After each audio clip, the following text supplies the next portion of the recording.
Yeah, it's really going to come down to a little bit of bad luck for Faulkner. That's what Cantrell, Bailey, and a couple others need to get in the hunt. And we're off. Underway. And let's see, Austin Faulkner, a little bit of pressure on him right now. He was the big star coming into the week. Can he? Oh, what? Did the riders forget the first turn is actually a turn? Some of them went straight. I think they were trying to beeline it to the infield, see if they can get a little extra head start. I understand. All right, looks so like it's Tanner 21. Stack. Yeah, Faulkner. Is that Stack right with him? That's Stack and Faulkner, yeah, teammates battling out for the lead on the first lap. Uh-oh, here we go. See, is he going to go for it? Stack down to the inside on the 38. Tanner Stack giving your news and weather at 8. And then we have our Orange Brigade rider, Mitchell Falk. Looks like that was in third. Yeah, he's going for third on the inside right now, right behind Tanner Stack. And able to seal them off, so it's third. But how about Faulkner doing what he has to do? He grabs that Bell Helmet's hole shot. Got to be some pressure on you when you get to that third moto and everyone's saying, hey, just don't blow it. Just don't blow it. That's a weird scenario to be in, but he's handling it well. Very much so. And then it looks like Sean Cantrell maybe in fifth, I think. Yeah, fifth. I think that looked at. So I think at this point he's the only one trying to give Faulkner a run for his money with the championship, going in with a 3-3 in the past two motos. So Faulkner going in with a 1-2. So I think that's pretty much it. I mean, what do you think, Weege? Yeah, it's going to take a mistake, no doubt, out of Faulkner, and that usually comes with bad starts. So the fact that he's out front right now, he can control his own destiny, but the dog days of summer, I was literally just talking about days of old, which I guess I'm at that age now. About 2 hours ago, saw Kyle Chisholm down there on the podium, hanging out with his buddy Paul Parabinos in the 30-plus class. Chiz had 2 titles coming his ways last year here until his bike broke. In this exact situation, had the points lead, had the lead, bike broke. These things do happen down here, so it's not over for Austin Faulkner. Stone Cold Steve Austin Faulkner, that's the bottom line. You got to beat him, and then hope he has some problems if you want to take the title away. And Weege, yeah, it looks like we have a change of position. Looks like Tanner Stack dropped back a few positions and gave that second place to Orange Brigade rider Mitchell Falk. So let's see if Mitchell, Mitch can give him a ride or a run for his money and see what he's made of, Yeah, watch that 64 back there. He's definitely in the shot. Take the shot. Take the shot. So Falk is in the game to at least go for a moto win. Where's Falk as far as the moto scores are concerned? Falk came in with a 13.8, so not a great first 2 motos in the championship run, but let's see if he can make a good stamp on it in this last moto. Yeah, how much would that mean just to go out with a gold, especially if it means beating Faulkner for the win? Maybe Faulkner's riding for points, but still a win is awesome. Yeah, well, for sure. It's definitely much better to get better as the week goes on than the vice versa. So if you can end out the week better than you started it, obviously that's much more motivating going into the next race than ending it on not so good stuff. So yeah, Mitch is running good right now, running at pace. It looks like he's at Sexton in third right now too. I was wondering, first lap we didn't see him at all. Yes, he has now gotten to third. So Tanner Stack, man, he gets shuffled back to fourth after battling for the lead a lap and a half ago. Man, 3 minutes into this race, I feel like we've been racing for 10. We've already seen 5 different riders up front. So this is the showdown we wanted to see. Falk's going to try to get in there, play spoiler, and do not count out Chase Sexton. A lot of buzz around Sexton at the ranch this week with some of the lap times he put in, some of the wins he did have. Championships, that's going to be a little more difficult for him, but the speed is there. So let's see who has it. You said an interesting thing. I had not thought of this. Starting the week off bad, getting better as the week goes on. We've seen some other riders go the other way. What is it like managing a week? It's like we'll see a guy win the first moto, and we're like, oh, he's the guy, he's the man. We just assume that. What kind of things change throughout the week while you're here that make a week start well or end differently? Well, it's everything. I mean, it's just personalities with riders, obviously. There's some riders that just dominate, like beginning to end. Other riders, it takes them a little bit longer to warm up during the week. You can tell it takes them a moto or 2 to actually get their groove going. And like last year, for instance, like my first 2 motos weren't very hot. I think I was just inside the top 10. But as the week went on, I got better and better with my moto scores. Ended up, I think it's Thursday evening, I got a podium. So like, just as the week goes on, try to get better and stuff like that. But Austin Faulkner, I don't think there's not too much getting better. I mean, he's been killing it. He's going for his 2nd championship right now, so he's definitely dominant as of the moment. On the pro side, the guys talk about, they'll come in for practice, they'll make bike changes and all that stuff. The track here changes a ton. You don't get to practice in the morning. And I'm sure also the bikes, we're always talking about riders here. do you make bike changes from moto to moto? Could that affect things going up and down? Absolutely. Bikes are never not changing. Excuse me. Yeah, they're always changing, always trying to strive better, and you're always taking notes and trying to get that data, so you can progress with your bike setup, and so you feel more comfortable. So like, hey, if I know the track's a little bit drier, you might want to do this or that. So yeah, they're for sure always changing. At least with me, I mean, like, I'm always striving to have my better bike setup. But that KTM, man, I'm telling you what, handles pretty well if you ask me. Ready to race? Ready to race. That's the slogan. So absolutely. Mitchell Falk in second. Yeah. Still. He's got heat though from Sexton. Sexton all the way to the outside. And let's see if these two can hook up and try to run after Forkner. This is shaping up to be a good battle, it looks like. Yeah, shaping up to be a real good Let's battle. do a three-way. Yeah, like come on, Sean, hop in and on. Is that all right? Am I allowed to say those words? Am I allowed to say that? Am I going to get in trouble? It is an event with children competing. We'll get Sean Hackley back up in here. What up, Craig? Our buddy Craig from Scott Goggles coming on in. Yeah, enjoy the air conditioning. Battle is on right here for second. Sean, we've seen what Chase Sexton is capable of speed-wise all week long, and we might see it again here. He's going after Falk for the number 2 spot, but he is definitely fast on that Yamaha. Absolutely. We saw that in the second moto. He didn't get off to a great start in this moto, but he's charging through the pack, closing up on Mitchell Falk right now, so we can see what he can do, as soon as possible so that he can try to get, that strive or whatever to try to catch Forkner. Down to the inside, Sexton showing him a wheel. Falk went all the way across. He did, but Sexton, and a little stumble from Mitchell, but it looks like Sexton's on the inside, and we have a pass for the lead. It looks like they're neck and neck going into Storyland right now. Oh, this is a battle. And Sexton's going to be on the inside the next corner. Falk's going to try to stop him from getting there, and he does. Sexton to the inside again. Oh, Sexton with a little bit of mistake. Cross-threaded coming off that little single right there. So it looks like Mitch will hold the position for a little bit longer. We'll see. Sexton's coming in hard, though, so hopefully Mitch can hold strong in that second position. Give him a run for his money. That was the full paddle right there from Sexton. Yeah, absolutely. He was able Falk was able to get him back and everything. But these guys right now, they're battling just, bar to bar in action. I don't know if Austin Forkner is actually pulling away or this has helped them charge harder to catch Austin. Yeah, that's true. It can go both ways. I mean, there's no doubt that Falk is under extreme pressure and has got to have it pinned. So this might help Falk in second get to the leader and Sexton get there as well. But it really doesn't matter title-wise. Neither of these guys, a moto win's not going to get it done. It's just for pride and for the talent scouts out there right now. And I'll tell you what, for Falk, so much talk about Sexton and Forkner, and he is right there in the middle of it. Yeah, this is that third motor we were talking about, where kids come out and they're like getting better, they're warming up, they're like, I know what to expect, because every year the track's different, so there's a level of warming up. There it is. Yeah, it looks like he's Sexton makes the move. Pretty sneaking around the billboard where we couldn't see. Exactly, right. And then we have Tanner stacking fourth. He started off good, falling back a few positions, and then I think, it's Sean Cantrell in fifth right there. Cantrell's just been that close on the outside looking in most of the week. Consistency has been there, but you still need to remember the name Sean Cantrell in the future. Here's still second and third Sexton and Falk going into the 10 Commandments. That Troy Lee Designs team has a rep for unearthing rare earth minerals. Ow, Falk just cased that thing. Man, look at the lines right through that corner. I tell you what, there's got to be at least 10 lines from the inside to the outside. I'll tell you what, that's impressive, especially the corner right here. The sweeper, this long sweeper right before the finish line. It's an interesting thing how they go ahead and pre-carve like 3 lines, an inside, a middle, and an outside, so it really changes up lines and helps the riders, the faster riders, to get around the slower ones and just mix stuff up a little bit. What do you think, Weege? Well, they had a split line like that at Washougal last weekend, and it was super muddy in the first moto. And Marvin Muscan, a crafty Frenchman in his own right, he actually made sure he passed Cooper Webb there so he could not get roosted. He picked the one spot on the track where there was no chance he could get roosted. So how about that for strategy? I mean, I know I don't like getting roosted, so if you can avoid it, it's always a plus. Yeah. That's always a good day when you get the whole shot, no use, no tear-offs, your clean bike, you come off like, oh, that was a good moto.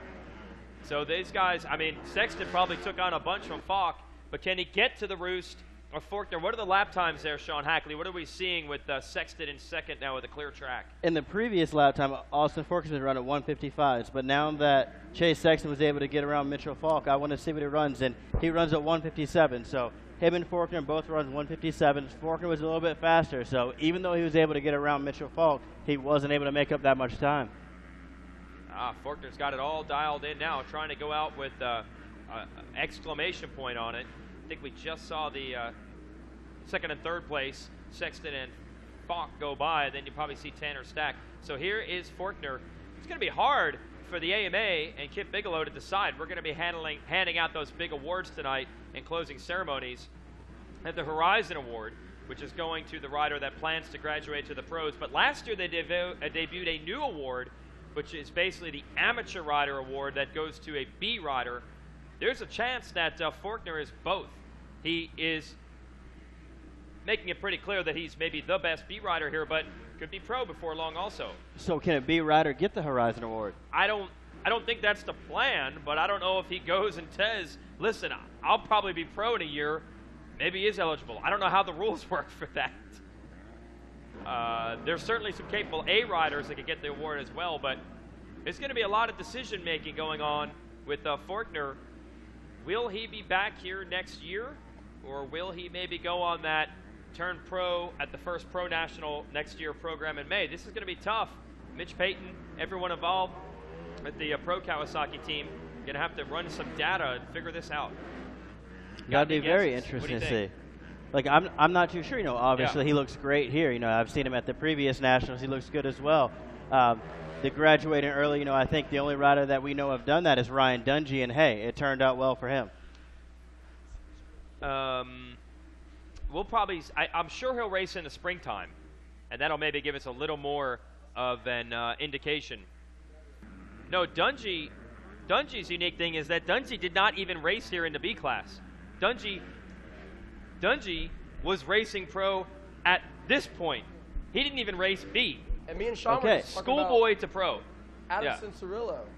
Cincerillo did not race a big bike here at all. That's what it would be like. Wow, okay. Right. He went straight from Super Mini. I think he rode Monster Cup, or raced Monster Cup. Did extremely well. Yep. And then straight to the Pro Nationals. So. Yeah, obviously you can't doubt Roger DaCosta or his choice on bringing Ryan Dungey, nor Mitch Payton on bringing Adam Cincerillo. So if they decide to bring Austin Faulkner, I'm sure that's the right choice. Yeah, so we'll see if Faulkner's here as an A rider next year or not. The other thing working in Faulkner's favor is you think he's good out here at Loretta's. The Supercross skills, I mean, the guy has been unbelievable at the Monster Cup on a Super Mini and did okay on the big bike there last year. And anyone in Oklahoma area, whatnot, that see this guy ride, they say specifically Supercross, which is a big learning curve, seems to work pretty well for him. Yeah, there's no doubt he did he did well at Monster Cup last year. So skills all around the track for sure with Austin Faulkner. And he's got Sexton back there by 10 seconds. Sexton just didn't get the start. And a little bit, 9/10 off of Faulkner the last time around. So Sexton not able to go and get him this time. Third. As we're about almost three-quarters of the way through this race, definitely Austin Faulkner's coming in with a 10-second gap on Chase Sexton. So for him to do that, you know, the fitness thing definitely is way easier. Obviously, Austin Faulkner's extremely fit, probably the whole top 5, top 10, but it's just he's cruising at this point, I'd say, from here on out. Just got to keep it together, minimize the mistakes, if not any mistakes for him. So smooth sailing for the most part, just got to keep it together. Trying to think of some other guys that did that. That's almost become the way to go.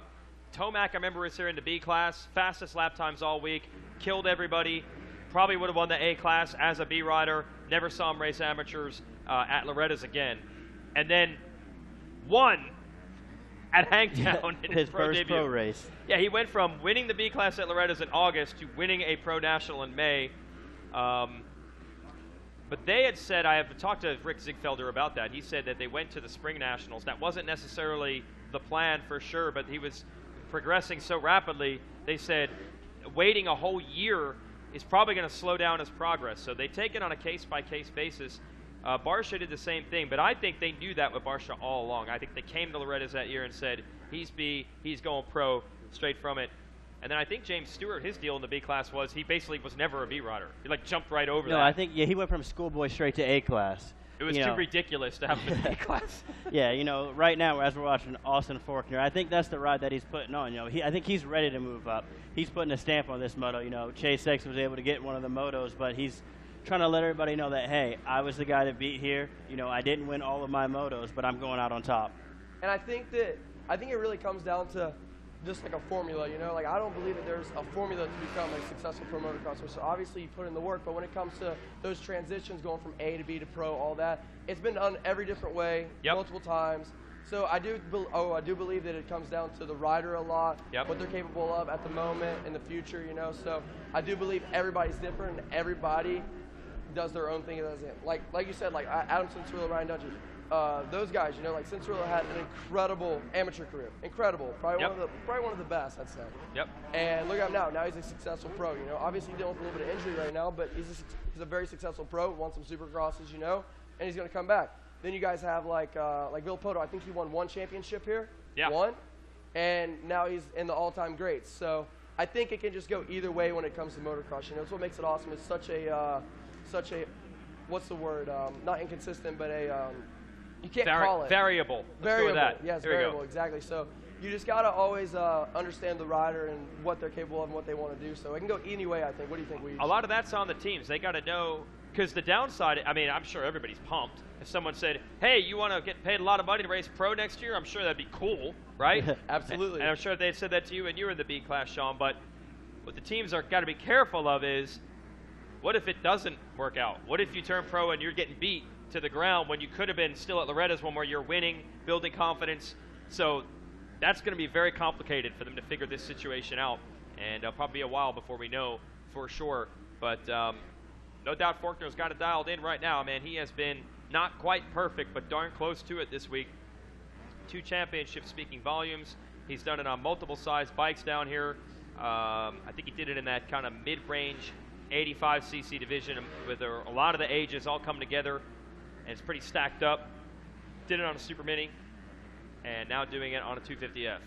Yeah, the guys that put in the work, like you were saying, no matter what transition they choose to pick, you know, is the guys that put in the work and are dedicated and put the blood, sweat, and tears into it every day, they're going to be successful, you know. But when it comes to the transition, like we were talking about, it's been done every way. So I always find that interesting, too, to like what people choose to do, like with their career path on motocross, like how many years they want to do here, there, and stuff like that, just back to what you were saying. But Austin Forkner definitely killing it. I think, is he going to get is this the 1 lap right here, or is it 2 laps to go?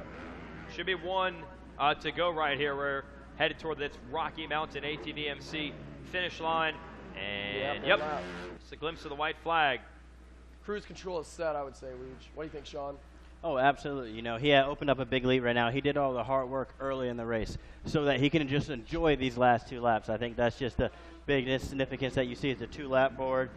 You know, you see your pit board, everything, your mechanic. You guys can discuss your strategy beforehand and just enjoy this last lap. Don't make any mistakes and avoid all the lappers. Absolutely. Yeah, obviously, so far, I mean, I haven't seen very many mistakes from Austin Forkner. So at this point, it's just time for him to cruise and enjoy this lap, but keep focused. You know, you can't daze off too much, but enjoy it, you know. I mean, he's killing it this week so far, so congrats to him, you know. Cruising on the last lap. What you got, Mega? Hey, what's happening, Wade? I want to let you know I got a report for you about our man Max Markov. Oh, all right, all right. This guy's slowly gaining his value in the stock right now, okay? All right. This guy's stock is going up in megawatts book right now. I'm down on River Road last night, chilling, hanging with some of the guys down at Loudon. Hold on, we need to give you my headset. Hold on, so we can hear it on a live show. Really bust them up. Go ahead, Mego. Yeah, so I'm hanging out down on River Road last night with my guys at Loud, and man, I see some commotion going on. A little bit of bumper cars, man, with some golf carts. I don't know what you're talking about. You know, I do not recall. I see some, you know, I see some action going on right there in front of me, and thinking things are getting ready to heat up. And I look over, and it's my man Markov, you know, under control, takes control of the situation, but whips some real good kart moves off on River Road there. And then just a little bit later, on my way back up to the trailer, man, he pulls a nice 180, and there he is, got the ladies in tow, man. I mean, looking sharp. Accusations. That wasn't me. Oh, no, that man. Wasn't me. I was in bed by 9 o'clock. I'm a good boy. You know what? This was probably 15 to 8, man. You know, this might have been 8:15. So, could have been me. We don't know. You know, I saw a little bit of early Denny Stevenson there, maybe a little Matafovich going on, you know, with a little J-Law thrown in. He's denying this big time. No, you know, this guy's gaining value by the minute, dude. Checkered flag is out. Austin Forkner has won the title, and And the Hey. stock for Max Markov is going down quickly. Mark Maxoff. No. Hey, I had to come up and bust his chops, man. He's a great kid. We were playing last night down there, and you should have seen the look on his face right now. It's absolutely priceless. So this guy's a natural on the mic, and he's a great kid on and off the track, man. Hey, and thank you, I appreciate it. Thank props you to guys Mac for having me so Markov, much. getting it figured out right now, him and his dad and stuff. So props. He's a great kid. Thank you, guys. Hey, thank you guys for having me up here. Congratulations to Austin Fortner and him, this whole team and all that. So thank you, Weege. Thanks to all the RacerTV, everybody, for having me up here. I had a great week announcing, just hanging out with the crew. So thank you, guys. I'll see you guys hopefully at Baja Bra, and if all goes well, hopefully Monster Cup. Maybe we won't see you announcing your motos in the tower next year. I would hope not. Hey, maybe if I have a day off, I'd come up here. All right, no I'll problem. do that. Hey, yep. Or just take the golf cart out. No. Okay. No golf carts. All right. Thanks, guys. We'll get to Wes Kane in the podium. Second title of the week for Austin Forkner. We're good.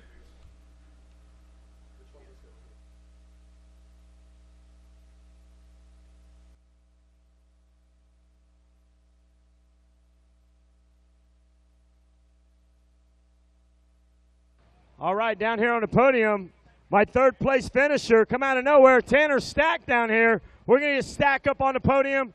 We're going to talk to him. We got a bronze medal for Tanner Stack. Doing a great job, rising to the occasion. Tanner Stack, where you at? Come on up here, bud.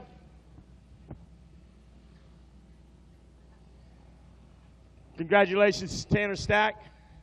What a way to pull it through. Tell me about that race. Where'd you come from?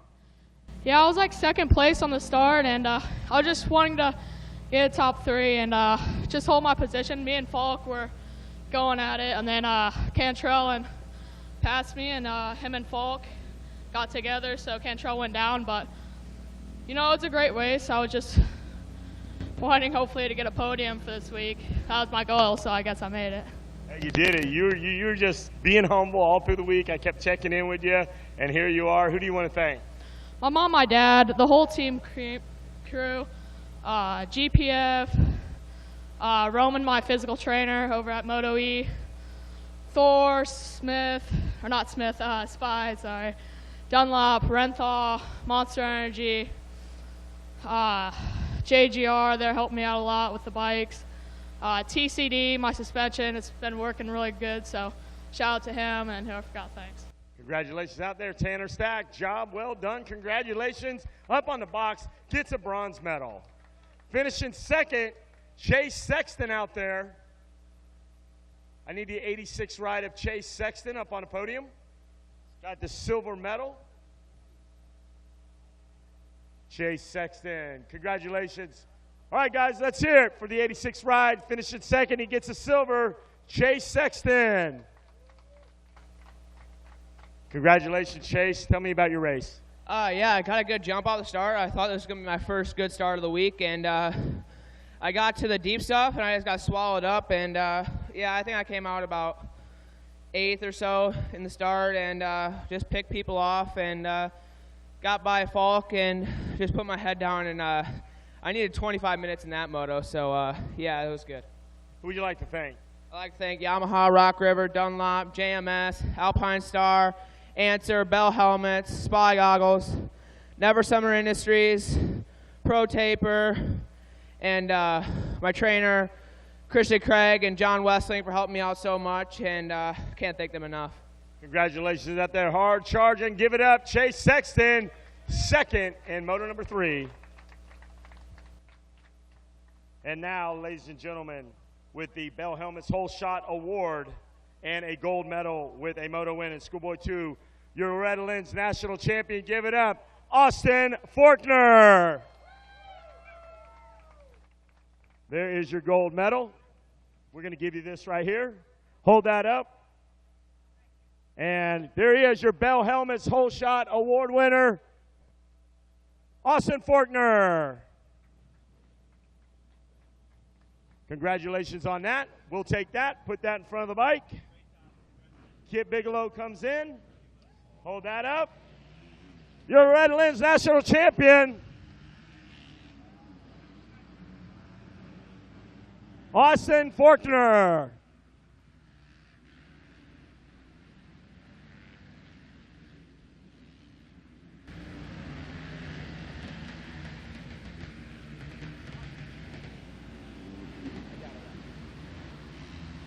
Simmer down, Tom Shields. Simmer down. Austin Faulkner, monumental ride here, championship, well-deserved. Tell us about it. It was good. I got off to the hole shot and just tried to put in hard laps up until halfway and got a pretty big gap. And then at about lap 7, I kind of looked back and saw Chase back there and started riding a little bit tight. Knew even if he caught me, I would have had the championship, but just wanted to end it with a win and go out strong. Tell us about preparation for that Bell Hell Shot Award, preparing your starting gate. My mechanic, Jeff, he does a good job at prepping the gates. We've been working at Rainer Training Complex, working on starts, working on gate prep and everything like that. So it's dialed. I don't think I was outside of the top 2 on my starts all day, and my finishes were the same. Who would you like to thank? And then after that, I got one more thing to ask you. I got to thank God for keeping me safe. My mom and dad, my whole family, Monster Energy, Team Green Kawasaki, everybody there, they've been helping me out so much through my whole career since I started riding with them. And Pro Circuit, bikes working awesome, motors super good. Dunlop tires been hooking up great all week. Fox gear, it's awesome. Aaron Todd, Pete, everybody over there. Traxxas, Maximum Renthal, Trek Bikes, everybody at Rainier Training Complex. My mechanic, Jeff, Rhino Power, Polar watches. Ollie Stone from Pro Circuit's been helping me out a lot this week, so thanks to him too. Now, one of 2 questions out there. This one kind of a little fun. You got some food stamps or some things you want to give Hal Payne so we can get home from this event? Yeah, I gotta help him get home. I gotta give him the funding to get back home with the food stamps and everything like that. So I'll be over at his pit, hooking him up with that after this moto. All right, that's all in fun. Now, a serious note, you do have an announcement. There's been some things going down around the pits out there. What do you want to tell the good people here on Racer TV and the thousands in attendance?